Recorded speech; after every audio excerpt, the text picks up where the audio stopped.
नमस्कार मित्रांनो, आपण आज या ठिकाणी जरीजामणी तालुक्यातील पाटण या ग्रामपंचायतमधील काही लाभार्थ्यांच्या विहिरी शोधण्याकरिता जंगल शिवारामध्ये असलेल्या शेतामध्ये जात आहे। या ठिकाणी आपण पाहू शकता सोबत आमचे साधन व्यक्ती CRP व BRP प्राजक्ता फुसे ह्या पण आहेत। सोबत रोजगार सेवक आहेत। लाभार्थी कमाई ठिकाणी थांबून आहेत। सदर परिसर हा व्याघ्र प्रकल्पाच्या ला लागून आहे। आपण पाहू शकता अतिशय घनदाट जंगल या ठिकाणी दिसते आणि रोजगार सेवक वयोवृद्ध जरी असले तरी अतिशय ऍक्टिव्ह आहेत। त्यांच्या मार्गदर्शनाखाली आम्ही आता त्यांच्यावर विश्वास ठेवून सदर प्रक्रियेमध्ये वाघाच्या दहशतीमध्ये असताना देखील आम्ही विहीर पाहायला जात आहे।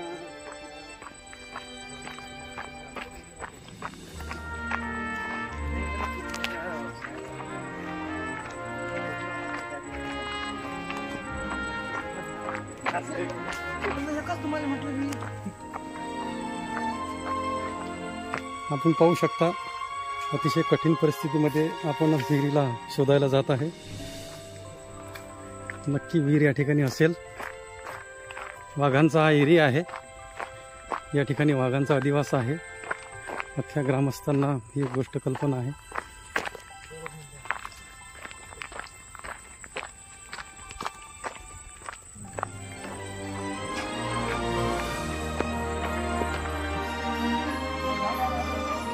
नदीचं पात्र या ठिकाणी आलेलं आहे। आपण पाहू शकता त्या ठिकाणी विहीर आहे। हा भाग दाखवा। एक विहीर या ठिकाणी पण आहे शेतकऱ्याची। हे सगळं जंगल व्याप्त क्षेत्र आहे।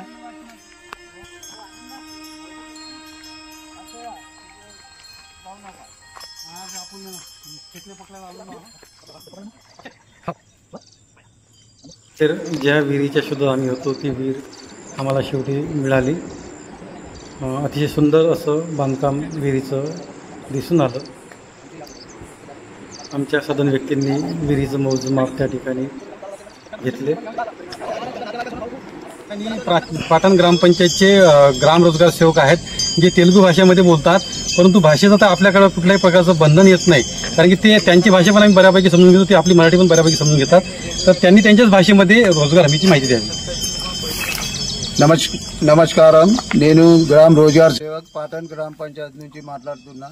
మా ఊళ్ళో మా గ్రామ పంచాయత్లో సర్పంచ్ మేడం ఇషానా ఈడ మాలేసా కాస్తకారు లాభార్థులకు కమిత్ కమి ఈ ఏడు 70 నూతులు ఇచ్చినాం అని అన్నకెళ్ళి ఈ నూతికి మంచిగా నీళ్లు తగిలినాయి। అయితే వాళ్ళు మన సోయాబీన్ తీసినాక దుసరా క్రాప్ కోసానకు వాళ్ళు తొగరి भाजीपाला ఇవన్నీ పంటల కోసానకు మించా మాకు ఉద్యోగం అని మా ఉత్పన్నం పెరిగింది అని వాళ్ళు కోరుకుంటున్నారు అని ఆనందం చేస్తున్నారు అని మన శాసన్ని ఆభార్ మానిస్తున్నారు అని ఇసుంటి కార్యాలు ఇసుంటి యోజనలు మాకు ఇంకా మంచిగా శాసన అక్కడికి వెళ్ళి దొరకాలని మేము अपेक्षाలు ఉంచుతున్నాం। बंधन नाही, परंतु कामाच्या मध्ये या सीमा ओलांडलेल्या आहेत। कामाचं आता गुणवत्ता दिसायला लागलेली आहे। जरी त्यांची भाषा तेलगी असेल, जरी आपल्याला काही प्रमाणात कळत नसेल, परंतु यवतमाळ जिल्ह्याचं वैशिष्ट्य आहे की हे महाराष्ट्राच्या या तेलंगणाच्या आणि महाराष्ट्राच्या बॉर्डर जरी गाव असले तरी नरेगाची कामं खूप मोठ्या प्रमाणात या ठिकाणी झालेली आहेत की त्यांनी त्यांच्या भाषेमध्ये या ठिकाणी नमूद केलं। धन्यवाद। तालुक्यातील पाटण या ग्रामपंचायतच्या या जंगल परिसरामधील एका शेतामध्ये आलेलो आहोत। या ठिकाणी हे लाभार्थी आहेत ज्यांनी हे रोजगार हमी योजनेमधून ही विहीर बांधलेली आहे। खरोखर अशा दुर्मिळ भागासाठीच ह्या विहिरींचा एक जो फायदा होतो शेतकऱ्यांना की ॲक्च्युली कसा आहे, हा जंगलाचा भाग जरी असला तरी उन्हाळ्यामध्ये या शेतांना पाणी नसते, मुबलक पाणी नसते। त्यामुळे शेतकरी हे पारंपरिक पद्धतीनंच पीक घेत होते, परंतु आता आपण या ठिकाणी पाहू शकता की यांनी या विहिरीच्या माध्यमातून या ठिकाणी काही त्यांनी काही पिकं पण घ्यायला सुरुवात केलेली आहे। तर हेच खरं अचिव्हमेंट आहे की या रोजगार हमी योजनेच्या माध्यमातून आपण जे शेतकऱ्यांना विहिरी देतो आहे। खरं तर आमच्या सामाजिक अंकेशनमध्ये आता हा नवीन पैलू आहे की पूर्वी आपण लोकांना मोटिवेट करायचो, परंतु कुठल्याच प्रकारचे व्हिडिओ बनवत नव्हतो, परंतु आता एक पद्धत आणली आदरणीय लोकेश सरांच्या मार्गदर्शनातून आपण आता एक करतोय की बाबा की जो शेतकऱ्याला लाभ या नरेगा अंतर्गत होत आहे तो खरंच त्या शेतकऱ्यांना लाभ होत आहेत का।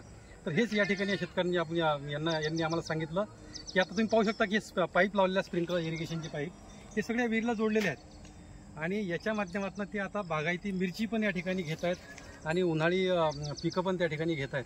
तर तुम्ही समाधानी आहात असं आम्ही म्हणजे आमच्या सगळं पाहण्यात वाटतं. तुमचं काय मत आहे? तुम्हाला चांगलं वाटतं सगळं शेती संदर्भातलं?